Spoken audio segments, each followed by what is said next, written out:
sendirian. Aku ditemani sama teman-teman aku dari mahasiswa jurusan manajemen ya. Dari Universitas mana? Mungkin dadah dulu boleh? Mungkin kita sambut dulu ya. Mungkin yang pertama ada Mas Anwar. Halo Mas. Halo semuanya. Salam kenal ya. Oke. Yang kedua ada Mas Albert. Hai. Oke, yang ketiga juga ada Mas Ripat. Hai. Yang keempat ada Mas Bayu. Halo. Oke. Yang terakhir ada Mas Ilyan. Halo guys. Oke teman-teman. Kali ini kita akan bahas tentang ilmu di salah satu mata kuliah kita di manajemen ya, yaitu manajemen risiko. Yang mana ilmu tersebut itu sangat penting dan sangat menarik untuk dibahas. Jadi kalau misalkan pasti kalian penasaran bagaimana ceritanya, makanya tetap pantengin terus kita selama 30 menit ke depan ya. Oke. Manajemen risiko itu kan merupakan proses penting yang dilakukan dalam segala aspek kehidupan ya teman-teman. Termasuk juga dalam dunia bisnis, pendidikan, teknologi, bahkan dalam kehidupan kita sehari-hari. Gitu. Mungkin dari teman-teman nih, mungkin saya akan langsung aja ya tanya, mungkin apa sih gitu kan manajemen risiko itu? Mungkin dari Mas Anwar boleh? Oke, saya dulu ya. Oke, manajemen risiko. Apa sih manajemen risiko itu? Jadi yang kita pelajari tentang manajemen risiko adalah bahwa manajemen risiko adalah upaya kita untuk memanage, untuk mengatasi risiko-risiko yang bisa timbul. Nah, risiko itu apa sih? Risiko adalah hal yang mungkin terjadi yang berdampak negatif. Nah, karena tadi dibuka dengan bukan cuma di institusi ya, tapi di kehidupan, sebenarnya kita itu sudah menerapkan manajemen risiko, cuman mungkin nggak sadar ya. Nah, manajemen risiko ini kan kelihatannya kayak hal yang asing gitu, hal yang baru kita tahu setelah kuliah. Padahal secara tidak sadar kita sudah menerapkan itu. Betul. Ya, contohnya ya, melakukan manajemen risiko, kita kalau naik motor itu kita harus punya SIM ya, supaya memastikan kita benar-benar sudah capable, sudah benar-benar bisa menguasai kendaraan gitu. Atau di kehidupan sehari-hari yang paling gampang sebenarnya ya, karena kita mungkin pekerja ini semuanya kelas karyawan gitu ya, itu ada bagaimana sih supaya kita istirahatnya cukup, supaya memastikan kalau besok kita kerja itu kita bisa seger, kita bisa full power nih di tempat kerja. Kita memastikan istirahat kita cukup, tidur kita nyenyak. Nah, dengan begitu kita itu akan melakukan hal-hal yang diperlukan. Contohnya misalkan kita mau tidur nyenyak kan, itu kita mikir apa sih yang biasanya mengganggu tidur kita. Misalkan karena kita sering terganggu dengan nyamuk. Nah, kita tahu resikonya bahwa nyamuk ini mengganggu kita, mengganggu tidur kita, sehingga besok di tempat kerja kita mungkin kurang fit, nggak bisa capai target. Nah, kita atasi nyamuk ini bagaimana caranya? Misal pakai obat nyamuk, atau pakai kasa nyamuk di jendelanya gitu kan? Atau mungkin pakai kelambu gitu, atau pasang obat nyamuk gitu. Jadi ya manajemen risiko ini sebenarnya hal yang umum dan masing-masing dari kita sebenarnya sudah melakukan sih. Cuman istilahnya aja mungkin yang kita baru paham setelah kita masuk di perkuliahan. Mungkin itu sih. Ya. Oke. Itu tadi ya untuk apa sih manajemen risiko itu? Jadi intinya suatu cara untuk meminimalisir risiko gitu ya. Ya, meminimalisir risiko. Risiko negatif tentunya. Dan mengoptimalkan kalau misalkan ada potensi yang bagus di situ. Jadi bukan cuma mengurangi risikonya, tapi potensinya apa sih? Kalau misalnya ada potensi yang bagus ya, semaksimal mungkin potensi ini kita dapatkan. Jadi bukan cuma mengurangi dampak negatif, tapi juga meningkatkan dampak positif yang bisa kita dapat. Mencari manfaat paling banyak lah ya. Mungkin itu sih. Itu tadi untuk penjelasan tentang manajemen risiko ya, atau pengertiannya. Terus kemudian ada lagi muncul lagi pertanyaan nih Mas, tadi kan sudah tahu ya apa itu manajemen risiko dan kenapa sih gitu kan harus ada manajemen risiko, kenapa penting begitu diterapkan di suatu bisnis, baik itu di bisnis, di organisasi atau di kehidupan sehari-hari kita, kenapa gitu harus ada manajemen risiko? Boleh mungkin dari Mas Bayu? Terima kasih kepada Mbak Melin ya. Menurut saya itu untuk manajemen risiko itu sangat penting ya, untuk diterapkan di dalam perusahaan tentunya. Untuk yang pertama di dalam manajemen risiko itu pasti ada mengidentifikasi masalah. Nah, mengidentifikasi masalah sini kita harus memprediksi masalah-masalah atau penyebab-penyebabnya nanti yang mungkin terjadi. Untuk yang kedua ada menilai. Nah, setelah kita tahu mengidentifikasi masalah, kita harus bisa menilai atau mengkategorikan. Nah, di sini mengkategorikan termasuk bahaya yang ringan, sedang atau berat, atau sesuai hitungan kalkulasi di manajemen risiko. Nah, untuk berikutnya itu kendali. Betul. Setelah kita tahu mengidentifikasi terus menilai, kita bisa mengendalikan. Nah, di sini untuk yang sudah seperti dijelaskan, meminimalisir atau mengatasi semua masalah-masalah yang nantinya akan terjadi di perusahaan kita. Kalau bisa dikasih contoh sih kayak mau manajemen di bagian keuangan, terus manajemen di bagian operasional, ataupun mungkin kalau di lapangan ya di bagian safety-nya lah. Seperti itu Mbak Melin. Jadinya manajemen risiko ini sangat penting diimplementasikan di dalam suatu perusahaan. Oke, itu tadi seberapa penting gitu ya untuk manajemen risiko diterapkan di sebuah bisnis. Nah, kemudian setelah kita tahu nih kepentingannya apa gitu kan, terus juga penjelasannya apa, pastinya kan ada sebuah konsep gitu, konsep dasar atau untuk apa sih yang dikerjakan di manajemen risiko itu. Mungkin bisa Mas Bayu jelaskan boleh? Atau Mas Ripan ya boleh untuk konsep dasar manajemen risiko. Oke, saya akan menjawab kita diskusi santai aja ya. Seperti yang tadi udah Mas Bayu bahas, pertama itu langkah pertama menurut saya cara dengan apa tadi Mbak Melin pertanyaannya? Untuk konsep dasar. Konsep dasar. Untuk pertama yang pastinya tadi seperti yang Mas Bayu udah sampaikan, yaitu mengidentifikasi dulu pertama. Itu langkah awal, kita step up-nya dari situ dulu. Gimana caranya kita menganalisa atau mengidentifikasi apa kita mau resiko adanya gimana. Contoh yang tadi Mas Anwar juga sudah bilang, seperti kalau kita tidur pastikan kita harus resikonya apa, nyamuk yang pertama kan. Itu yang pertama. Nah, kita harus identifikasinya gimana. Oh iya, kita harus mungkin sedia obat nyamuk atau mungkin tadi pakai sarang nyamuk ya buat mencegahnya itu. Itu salah satu yang pertama. Yang kedua juga ya pastinya menganalisa tentang potensi kelebihan dan kekurangannya itu sendiri. Betul. Dan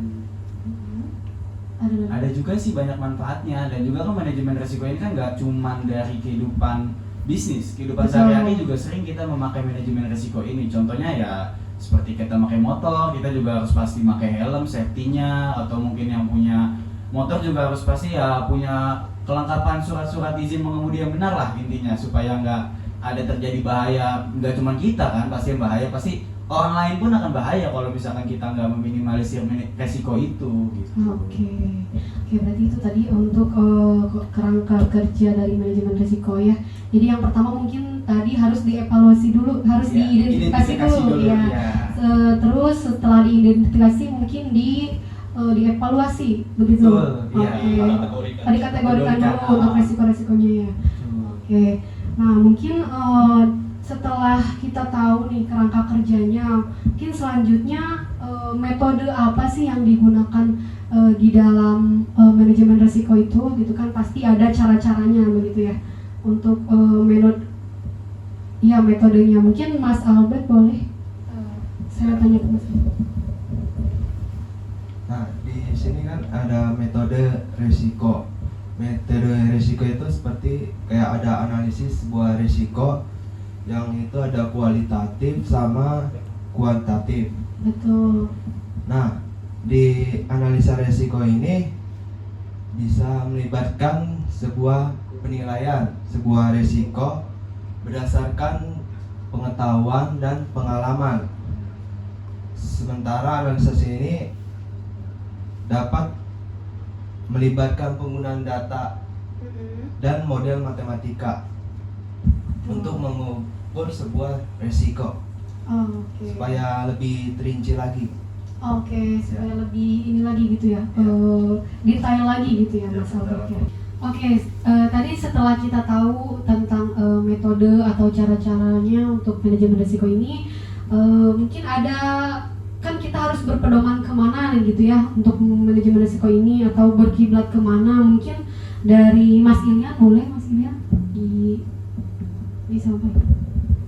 Baik, saya akan menyampaikan Iya. untuk pedoman atau kiblat ya. Betul. Kalau menurut saya itu membahas tentang ISO ya. Untuk ISO itu yang sudah standar internasional dan secara umum udah digunakan dan diterapkan setiap perusahaan itu ISO 31000. ISO Oke. sendiri itu udah bisa diterapkan ke semua perusahaan secara umumnya internasional, dan terutama perusahaan saya sendiri bekerja itu sudah Betul. menerapkan ISO 31000.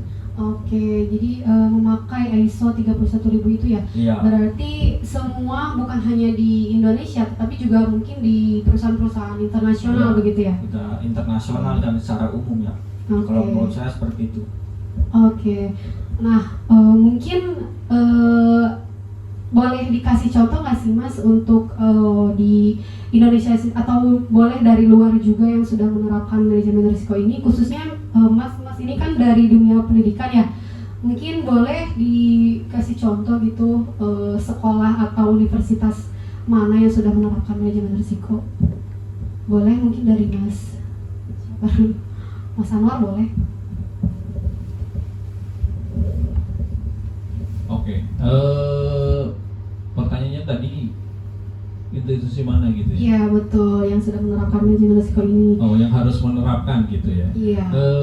Yang harus menerapkan manajemen risiko sebenarnya bukan cuma institusi perusahaan gitu ya, bukan cuma perusahaan yang apa bisnis yang gitu ya. orientasinya bisnis gitu. Sebenarnya banyak sih gitu. Di luar sana bahkan organisasi-organisasi nirlaba Betul. atau organisasi non-profit itu mereka menerapkan manajemen risiko karena Oke. mereka akan mengelola dana yang sumbernya dari banyak pihak Betul. gitu. Terus kemudian mungkin lagi kalau di Indonesia selain perusahaan swasta ada BUMN ya. Terakhir itu kemarin 2022 itu ada peraturan Menteri BUMN yang baru tentang manajemen risiko gitu sih. Jadi memang manajemen risiko ini ya selain di institusi swasta juga perlu di institusi yang pemerintahan gitu. Oke. Terus selain itu mungkin karena kita ini masih kuliah ya, masih Betul. mahasiswa, jadi kampus pun ternyata atau perguruan tinggi pun perlu menerapkan manajemen risiko. Gitu. Oke. Kenapa sebuah institusi perguruan tinggi ini perlu menerapkan manajemen risiko? Yang pasti untuk keberlangsungan institusinya itu sendiri, Betul. juga untuk mahasiswanya. Oke. Terus ya sama alumninya juga gitu. Semua stakeholder lah ya. Ya, yang semua ngomong, stakeholder. ya. Jadi kalau misalkan sebuah perguruan tinggi bisa menerapkan manajemen risiko, Betul. nantinya image si perguruan tinggi ini akan terus terjaga secara baik. Nah, Oke. image yang terjaga baik ini tentunya nanti akan menarik calon mahasiswa baru gitu. Oke. Jadi kan ini akan menjamin keberlangsungan si perguruan tinggi itu kalau ada banyak peminat untuk kuliah di situ gitu. Terus lagi kalau image sebuah perguruan tinggi bagus, ini juga nanti akan berpengaruh ke alumni-alumninya. Bisa membantu mendapatkan pekerjaan misalkan. Oke. Kan kita selama ini tahu lah ya, ada perusahaan-perusahaan yang dicari membuka lowongan gitu, terus nanti syaratnya harus dari perguruan tinggi ternama gitu. Nah ini bukti juga bahwa image kampus itu sangat ada pengaruhnya terhadap alumnusnya gitu. Jadi bukan cuman tadi perusahaan ya, tapi institusi pendidikan itu perlu menerapkan manajemen risiko. Mungkin itu sih. Oke. Mungkin ada lagi dari Mas Bayu, boleh? Terima kasih. Saya sedikit membahas tentang, saya ambil contoh atau sampel di institusi pendidikan ya, contohnya di University of California. Nah, untuk di sana mereka atau institusi pendidikan di sana itu sudah sangat baik atau sangat berhasil dalam menerapkan atau implementasi manajemen risiko. Ada beberapa contoh yang diterapkan di institusi tersebut. Yang pertama itu tentang perlindungan data, salah satunya. Iya, di University of California, institusi tersebut itu sangat menjaga keamanan atau akses data bagi staf, mahasiswa-mahasiswinya, dosen-dosennya. Itu data sensitif sangat dilindungi. Terus untuk yang kedua itu juga masih berbasis data, namun dari segi pengaksesan perangkat lunak maupun dari pengaksesan dari perangkat yang hardware-nya gitu. Jadi dari institusi pendidikan di sana itu tidak sembarangan orang bisa mengakses untuk data-data di sana. Namun datanya itu terkemas dengan baik gitu loh untuk di sana. Nah, untuk yang ketiga juga itu tentang kesadaran manajemen risiko. Nah, di University of California itu mengadakan pelatihan, ya, di mana untuk meningkatkan kesadaran mereka tentang seberapa penting sih manajemen risiko, terus seberapa tahu sih mereka tentang manajemen risiko kayak gitu. Jadi mereka itu dengan sadar untuk melaksanakan manajemen risiko tanpa harus kayak di over lah kayak gitu intinya. Nah seperti itu. Jadi kayak loh, kalian itu tahu, kalian itu sadar, jadi dari individunya itu sadar gimana penerapan, seberapa penting sih manajemen risiko itu. Nah itu salah satu keberhasilan di University of California menurut saya. Terima kasih. Jadi bukan hanya si dari pihak kampusnya, tetapi juga memang mahasiswanya harus sadar gitu ya untuk menerapkan manajemen risiko itu. Iya betul. Jadi nggak cuma dari pihak kampus, tapi kampus juga memberi pelatihan gitu kan kepada mahasiswa-mahasiswinya, stafnya juga seberapa penting manajemen risiko di situ. Jadi mereka itu paham betul gimana menjaga, gimana penting kayak gitu manajemen risiko di sana. Jadi menurut saya ini yang salah satu keberhasilan yang diterapkan oleh University of California kayak gitu. Oke, itu tadi salah satu mungkin bisa dikatakan pencapaiannya ya setelah menerapkan manajemen risiko. Mungkin sedikit tambahan pemain. Jadi di UC ini kalau kita cari informasinya di internet ya. Jadi UC ini, University of California, itu bukan satu kampus, tapi ini adalah gabungan dari 10 kampus yang berbeda di wilayah California. Salah satunya itu ada UC Davis ya. Nah, di sana secara kelompok kan mereka sudah menerapkan manajemen risiko, berarti kan kampus-kampus yang berada di bawah naungan UC ini juga ikut menerapkan manajemen risiko. Nah, salah satu contoh keberhasilan penerapan manajemen risiko di UC itu di UC Davis, mereka itu punya ribuan pohon olive atau zaitun. Jadi pohon zaitunnya ini mereka punya banyak, punya ribuan. Nah, pohon zaitun ini ketika mereka masih belum menerapkan manajemen risiko secara serius, ini jadi problem masalah sanitasi itu. Nah, setelah mereka menerapkan manajemen risiko, mereka petakan risikonya apa saja, problem-problem yang terjadi di kampus UC itu apa saja.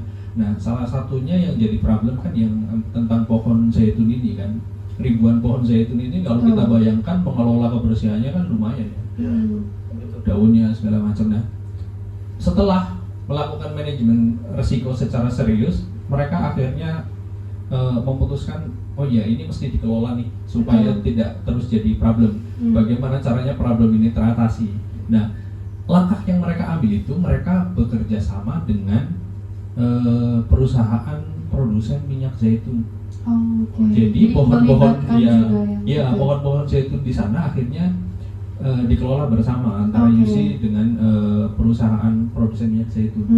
Nah, karena langkah yang diambil ini bisa menjadikan pohon zaitun yang tadinya ini menjadi problem sanitasi ya, itu akhirnya justru bisa mendatangkan income atau pendapatan gitu. Nah, pendapatan ini lumayan gitu di sana. Nah, dari sini kita juga bisa lihat bahwa sebenarnya resiko yang tadinya resiko atau problem negatif kalau dikelola secara benar itu bisa menimbulkan dampak yang positif juga ternyata gitu. Nah, mungkin yang menarik yang perlu kita bahas selanjutnya itu setelah ini kita ngobrolin tentang UC ya, University of California yang ini tempatnya ada di luar negeri. Betul.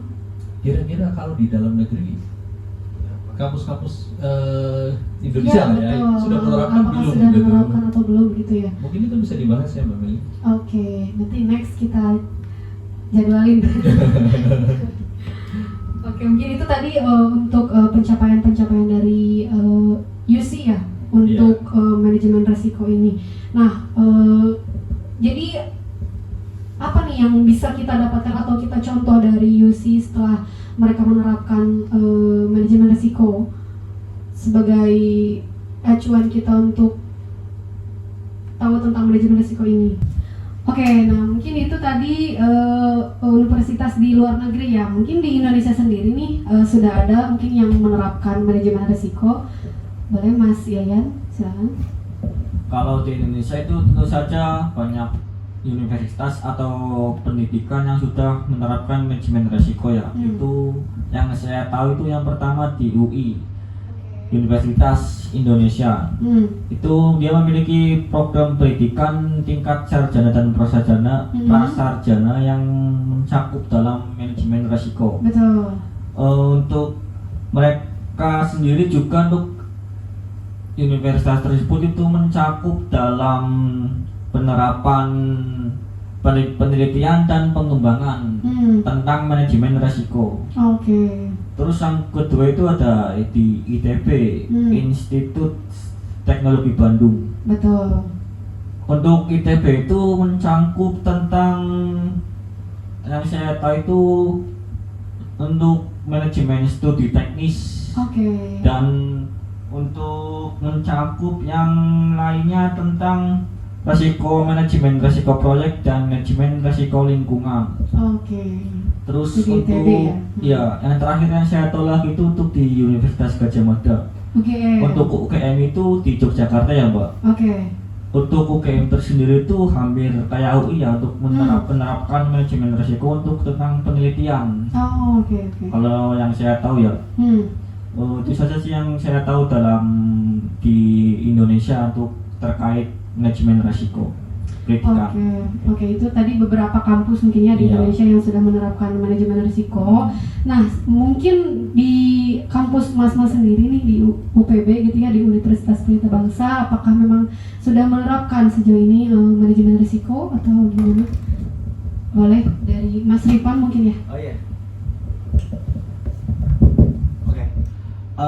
Jadi gini, di dalam manajemen risiko seharusnya setiap kampus sudah ada pasti manajemen risiko, sistemnya pasti ada. Nah, kebetulan di UPB ini ada apa enggak? Ada. Karena kita mempunyai sistem ya, salah satunya adalah sebuah asuransi. Ini sangat menarik banget Ika. Betul. Asuransi apa tuh? Asuransi ini mencakup untuk seluruh mahasiswa maupun mahasiswa yang ada di UPB untuk asuransi tentang kesehatan.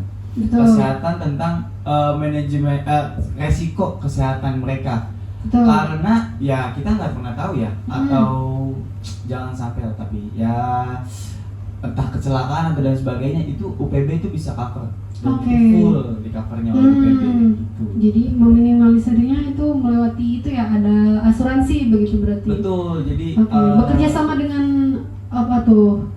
ada institusi Ah, yang nggak bisa saya oke. jelaskan, Oke, tapi oke. itu dia membantu sekali Kak. Jadi kita Oke. bekerja sama dengan institusi Hmm. tersebut. Nah, kebetulan juga tempo hari teman saya mengalami hal itu. Jadi saya kira awalnya kampus nggak bakalan cover ini.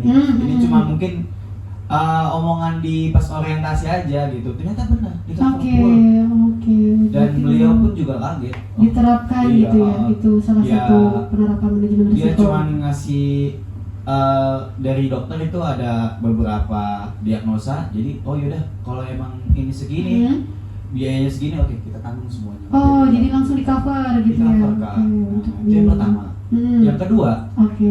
UPB juga bekerja sama dengan sebuah institusi. Ini sangat penting banget karena mayoritas di Pelita Bangsa, saya jujur mayoritas mungkin 70% hingga 75 lah, itu kita kelas karyawan Kak. Oke, Tahu karyawan. sendiri ya. Iya, iya. Kelas karyawan Seorang itu kan, pekerja begitu iya, ya. pekerja itu kan memiliki sebuah kontrak kerja, dan itu banyak banget di Cikarang itu memakai sistem seperti itu, entah itu magang, entah itu sistem kerja kontrak. Nah, dengan sistem kontrak itu kan kita kan sebagai mahasiswa tuh kayak, gue masih bisa nggak ya kuliah 2 tahun atau nggak usah 2 tahun, 1 tahun nih. Oke. Seenggaknya nih, kalau misalkan saya secara pribadi, aduh kontrak gak diperpanjang, gimana nih caranya nih mau tetap kuliah tapi nggak punya duit? Iya, iya, iya. UPB punya solusinya Kak. Oh gitu. Jadi Oh, betul. kita itu bekerja sama institusi adalah sampai dia itu pay letter lah bahasa Oh, kasar. oke. Kredit gitu ya. Iya, Oke. jadi boleh di kredit itu Hmm. ada kontraknya, kita mau kredit berapa, misalkan kita baru kuliah 1 tahun, kontrak kerja kita habis, kita mau nyari kerja dulu, mungkin sehingga 4-5 bulan ke depan saya baru dapat kerja. Oh yaudah, sekalian aja setahun ke depan kamu nggak usah bayar dulu, saya bayarin Talangin. dulu. Oh, jadi dana talang gitu Iya. ya. Oke, oke, oke. Terus kan ya sayang banget sih Kak kalau misalkan mungkin udah baru 2 tahun, 3 Betul. tahun, apalagi tinggal setahun lagi buat selesaiin kuliahnya karena putus kontrak kerja nggak bisa menyelesaikan, sayang banget Kak. Nah, Oke. makanya sangat berguna banget ini memang Oke, ada berarti manajemen risiko seperti ini sistemnya. itu salah satu untuk mencegah mahasiswi atau mahasiswa ini terputus gitu ya kuliahnya. Betul, Kak. Betul banget itu. Oke, mungkin ada lagi yang lain? Mungkin bisa disampaikan sama teman saya. Oke, boleh. Penerapan manajemen risiko gitu ya di UNI. Oke, saya nambahin lagi mengenai praktik pengurangan resiko di UPB. Nah, mahasiswa ini ke kampus ini menggunakan kendaraan. Betul. Nah, di sini ada resiko kendaraan itu hilang. Betul. Untuk menghindari kehilangan ini, kampus UPB sudah menerapkan parkir system. Oke. Ya. Nah, terus di kampus itu bisa terjadi pelecehan seksual. Oh, oke, lagi marak juga ya untuk Iya. sekarang ini berita-berita Ya. pelecehan Baik seksual. oleh dosen maupun mahasiswa ataupun mahasiswa dengan mahasiswa lain. Oke. Ya. Nah, untuk mencegah hal ini terjadi, UPB punya peraturan yang ketat Oke. dan ini sudah disampaikan ke semua mahasiswa UPB kan. Oh, oke gitu ya. Oh, oke. Jadi untuk meminimalisir adanya pelecehan seksual, Universitas Pelita Bangsa itu menerapkan sebuah peraturan gitu ya, atau apa sanksi? Iya, sebenarnya peraturan ini kalau kita ingat ya, kita kan pas PPLK waktu itu ada apa ya? Ada peraturan yang disampaikan. Terus ada moratorium juga, ada apa ya? Kita kayak bikin semacam pernyataan bahwa kita tidak akan melakukan pelecehan seksual itu kan. Betul. Nah, ini kan sebagai bentuk mitigasi, sebagai bentuk pencegahan supaya pelecehan seksual ini tidak terjadi di lingkungan kampus UPB gitu. Dan sanksinya itu berat ya, teman-teman. Mungkin ingat, Mas Bayu mungkin ingat sanksinya. untuk sanksi tersebut salah satunya ya dikeluarkan. Itu juga bisa dilanjut di ranah hukum ya tentunya. Karena bisa mencoreng nama baik sekolah itu pasti. Terus Betul. yang paling penting mah intinya sanksi ini untuk memperkuat, terus untuk mengantisipasi terjadinya pelecehan seksual dalam bentuk apapun tidak diterima. Oke. Nah, untuk dari saya segitu aja sih nambahinnya gitu. Oke, ini teman-teman menarik sekali ya. Dari tadi kita bahas tentang apa itu manajemen risiko, kemudian metode-metodenya, kerangka kerjanya, kemudian seberapa penting manajemen risiko, dan tadi juga sudah ditambahkan mengambil beberapa contoh gitu ya penerapan manajemen risiko di instansi pendidikan yang di luar negeri, yang di Indonesia juga, kemudian di kampus teman-teman gitu ya. Nah, ternyata memang manajemen risiko itu memang sangat penting, di mana hal tersebut itu bisa mencegah atau meminimalisir terjadinya risiko-risiko gitu ya. Oke. Mungkin ada tambahan lagi dari teman-teman seputar tadi yang apa yang sudah kita bahas tentang manajemen risiko. Mungkin sedikit ya sebagai penutup. Intinya sih tentang manajemen risiko ini bukan sesuatu yang terlalu rumit gitu. Kalau kita mau mempelajari ini ya sebenarnya bisa lah. Terus yang perlu disadari juga bahwa penerapan manajemen risiko atau pengurangan risiko-risiko yang mungkin terjadi di lingkungan kita, di kehidupan kita sehari-hari itu kita bisa berperan di situ gitu. Ya tadi dari awal kan kayak menyebutkan bahwa namanya orang naik kendaraan kita harus punya SIM, pakai helm supaya keamanan diri kita juga terjaga, kita juga bisa menjaga orang lain juga gitu, dari celaka gitu. Terus ya kalau di kampus ada banyak sih gitu. Jadi menurut saya yang disampaikan tadi contoh-contoh penerapannya di UPB itu bagus ya. Sampai dipikirkan kalau misalkan namanya mahasiswanya banyak bekerja, berarti ada resiko mereka kehilangan pekerjaan. Saat mereka kehilangan pekerjaan, ada proses untuk nyari kerjaan lain. Ini kemungkinan resikonya nggak bisa bayar uang kuliah ya. Apalagi kalau sudah mendekati UTS atau UAS gitu ya. Kalau nggak bayar nggak bisa ikut gitu. Tanggal tua ya. Iya, tanggal 2. Bukan tanggal 2 lagi itu kalau nggak punya kerjaan ya. Jadi itu difasilitasi sampai segitunya gitu. Jadi ya ini hal yang bagus. Teman-teman yang sudah menonton, saya ucapkan terima kasih. Semoga ilmu yang sudah tadi kita sampaikan semoga bermanfaat buat kalian. Juga saya ucapkan terima kasih kepada teman-teman yang sudah hadir, menyempatkan waktunya untuk berbagi ilmu. Akhir kata, saya Melinda Sari dan juga Mas Anwar, Mas Albert, Mas Ripan, Mas Bayu, dan Mas Ilian pamit undur dan assalamualaikum warahmatullahi wabarakatuh.